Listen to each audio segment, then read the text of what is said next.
Hello and welcome to the fourth episode of the OT Society podcast. As a disclaimer, everything mentioned and discussed in this podcast today is purely of opinion and not fact, and should not be taken as verbatim or reflection of everyone's experiences of practice. This podcast is intended to give occupational therapy patients a better idea of the different areas of practice that are available in the world of occupational therapy. If anything that is discussed today upsets, disturbs or leaves you with some questions, please find the resources attached to the page or contact us at otsociety@gcustudents.co.uk. My name is Melissa and I'm a third year occupational therapy student at Glasgow Caledonian University, and today I'm joined by Lorna and Carole, who are both occupational therapists who specialise in community stroke rehabilitation. Before we start, Lorna and Carole, do you both consent to this podcast being put on our YouTube and Spotify platforms? Yes. We do. Okay, let's get started. So what made you want to become an occupational therapist, and what has been your OT journey so far? Yeah, well, I think I probably knew quite early on what I wanted to do. Probably early on in secondary, I went to a careers fair, and so occupational therapy was mentioned, and that sounded interesting. And I then did my work experience in S3 in an acute hospital setting, and I absolutely loved it. And after that, I knew that's what I wanted to do. So I went straight from school to university and did my honours degree at Glasgow Caledonian. And after that, I would have moved on to do some basic grade rotation. So I've always worked in the acute setting, generally in the physical side. That was certainly what interested me more than the mental health side. So I did 2 years on basic grade rotations, and then had a year out where I went to Australia for a year and did some travelling, but also was lucky enough to work as an OT for about 6 months, which was an amazing experience. Came back, did 2 years in senior 2 rotations, so getting more experience, and then decided I wanted to specialise, and that's where I landed into stroke rehab, which was always an area of passion and really enjoyed that side of things. And so I was initially acute and community, and then since 2011 I've been working in purely community stroke team since then. I'm a bit different to Lorna. I started another course when I finished school. I went to Glasgow Uni and started doing a sports science and nutrition course, and I quickly realised that that wasn't for me. At the same time, and during my last few years at school, I worked in a care home, so knew that I really enjoyed working within a care setting. And at the same time, my gran had taken unwell, and she had a stay in hospital and was brought home for a home visit by an amazing occupational therapist. And I was lucky enough to be at the home visit, and I really appreciated the holistic approach of the OT's assessment. And from there I researched all about OT and decided that I really wanted to apply for that course, and the rest is history. So I started my career as a rotational band 5 within Greater Glasgow and Clyde, and then I moved on to be a rotational band 6, and then I gained a static post within the hospital discharge team. I then moved to Aberdeen for a while with my husband, and I worked for Aberdeen City Council for their enablement service, which I really enjoyed. And then when I moved back down to Glasgow, I applied and started working for the community stroke team, and I loved it. Those are both very interesting journeys into OT. So what were the kind of driving factors that made you want to do community stroke rehabilitation? For me, I think having worked in the acute setting for a long time, was the pressures that come with getting people home. Seeing people in their own environment is very different, and it gives you a chance to be truly client-centred. We also get to see a really wide range of patients as well. There's so much variety, because no two people with a stroke will present the same way. Their journeys will not be the same, so just so much variety. And it means every day is very different for us as well. So for me, that was the main things. And for myself, all my static posts have allowed me to rehabilitate patients within their own homes, and I love working with patients within their own homes. I feel like that's the heart of patient-centred care and goal setting. And our service luckily allows us to work with patients for up to 8 weeks, so we really get to know our patients and see that progress throughout the 8 weeks, which is lovely. It sounds like a really lovely service. So what does a kind of normal day look like for you? So I would say 9 times out of 10, we start our day in the office.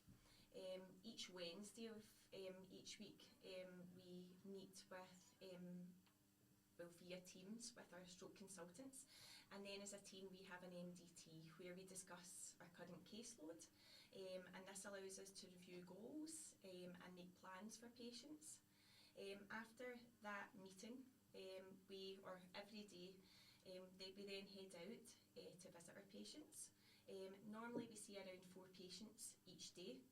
And after we've completed our patient visits, we spend the rest of our working day writing our notes, updating goals, completing equipment orders, making onward service referrals, completing GP discharge letters, etc., etc. Sounds like quite a busy day for you. So when working with a patient, what kind of occupational therapy process do you go through? So we start by completing an initial assessment with our patients to gain a good history of them. We then discuss and set joint person-centred goals and devise a treatment plan with our patients, and this is very much a joint process. We employ activity analysis when we're assessing, reviewing and grading activities with patients, and we continue to review and update and add goals throughout our time with working with our patients. This is kind of never ending and very much continuous. Towards the end of our time with our patients, we will then consider the best onward plans for each patient.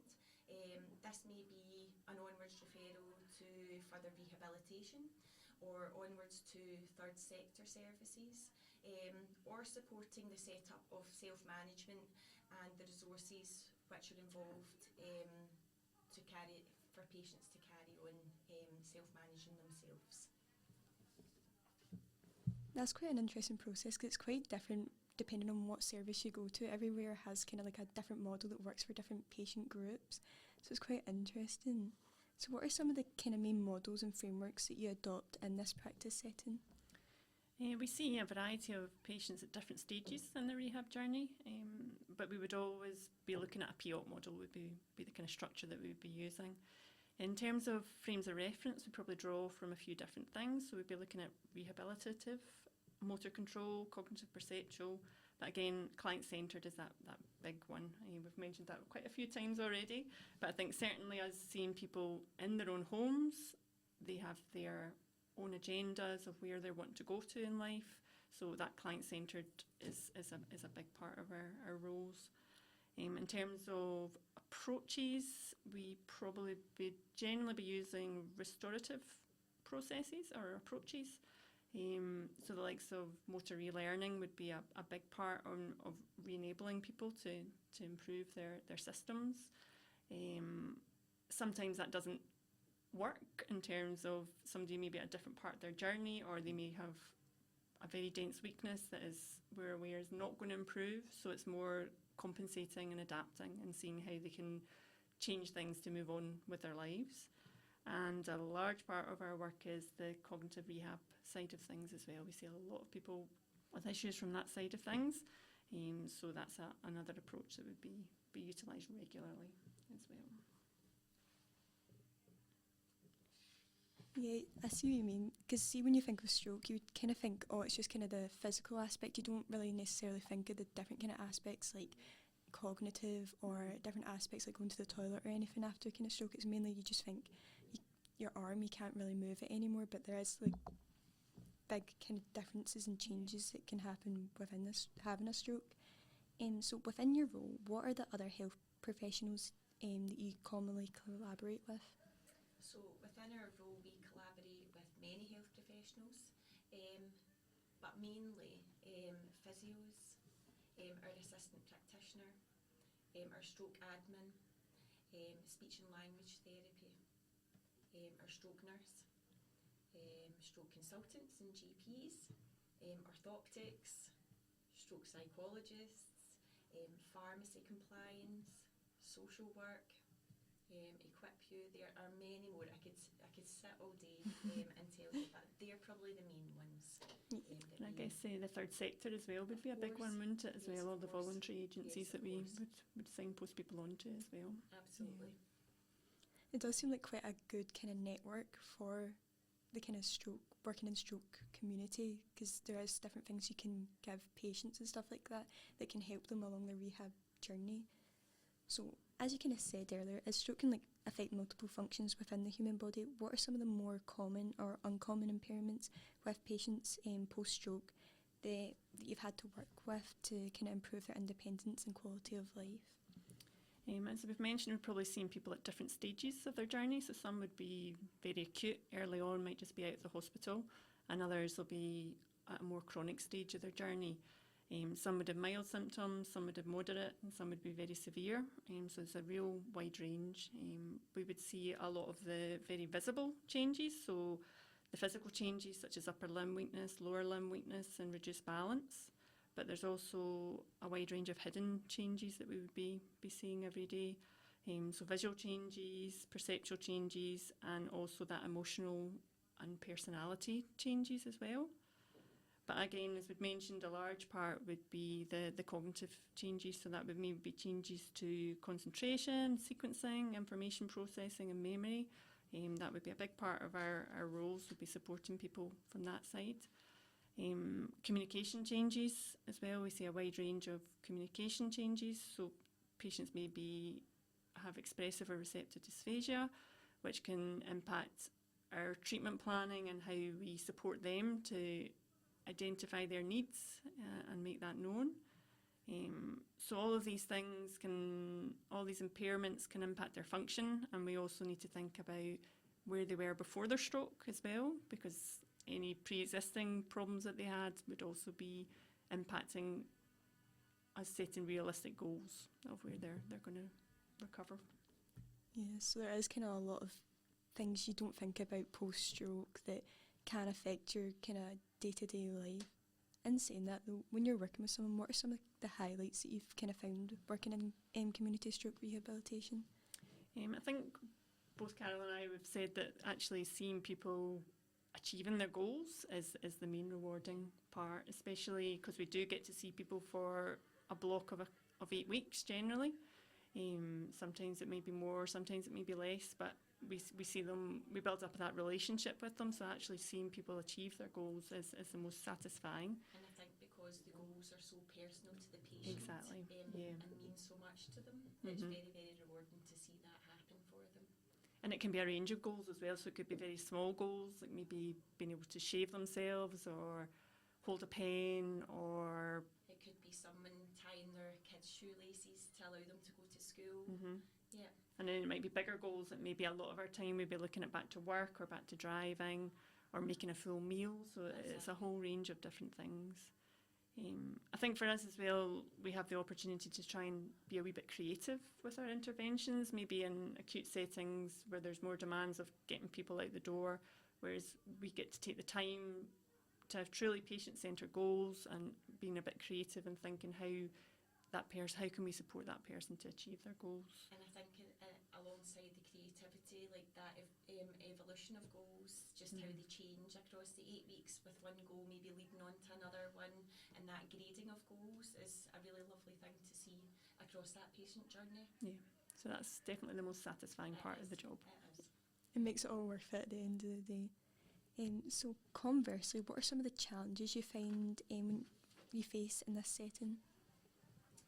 So from a practical side of things, Lorna's going to talk more about the kind of patient challenges, but from a kind of practical side of things, winter weather. We work out in the community and we live in Scotland, and it's not always on our side, so winter weather can be a struggle at times. Where we work, some of our areas, parking's not always brilliant, can be challenging at times. And lone working, I suppose, for anyone thinking of applying for a community post, it's a very rewarding post, but it's very important, and one of the main reasons why we check in with each other most mornings is that actually once you go out of the office, 9 times out of 10 you're by yourself, and it can be lonely at times, but on the flip side, very rewarding. I think from the kind of direct patient side of things, stroke is a complex presentation, and it can come with quite a lot of challenges. One of the big things is managing patient expectations. So sometimes we'll maybe see people at home and their goals or their expectations will be quite unrealistic. So we have to tactfully and productively try and manage those expectations. And some people may not show too much potential for improvement, and sometimes it can be really, really difficult to have those conversations with people as well. Stroke is a very life-changing event, and it can sometimes people can get very upset and very emotional, and that can be challenging as a therapist in their own home to try and support people through that. And sometimes our treatment sessions are just listening to people, especially in those very acute days, early on in their journey. That can be as important as the active therapy, because that's where they are in their journey at that time. Sometimes people are younger as well. We see a lot of younger stroke patients as well, which can be difficult when people are going home. Their whole lives are knocked up in their heads, and they've maybe got young kids, and it's a whole family situation. So that can be challenging sometimes. It can.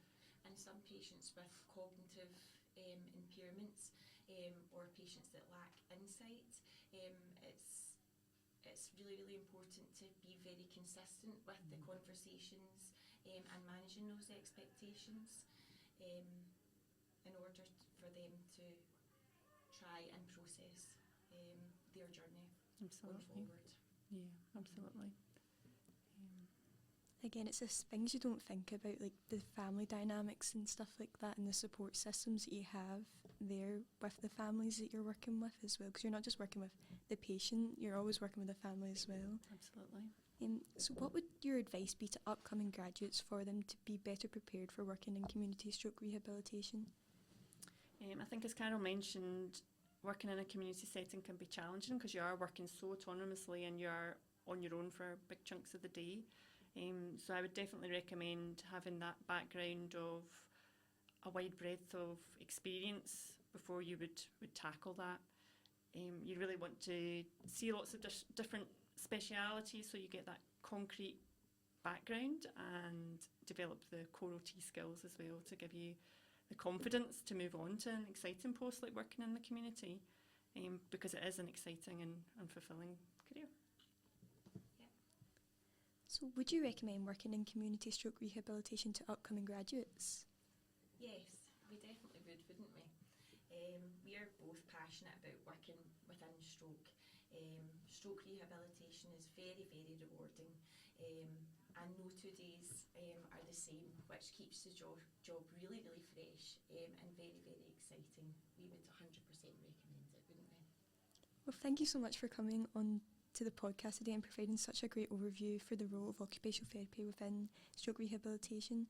I'm so thankful that you're both able to come on, and you're both amazing. As mentioned earlier, if you found any of the topics discussed today distressing, disturbing, or would like to have more information, please contact us at otsociety@gcustudents.co.uk or find the resources attached to the page.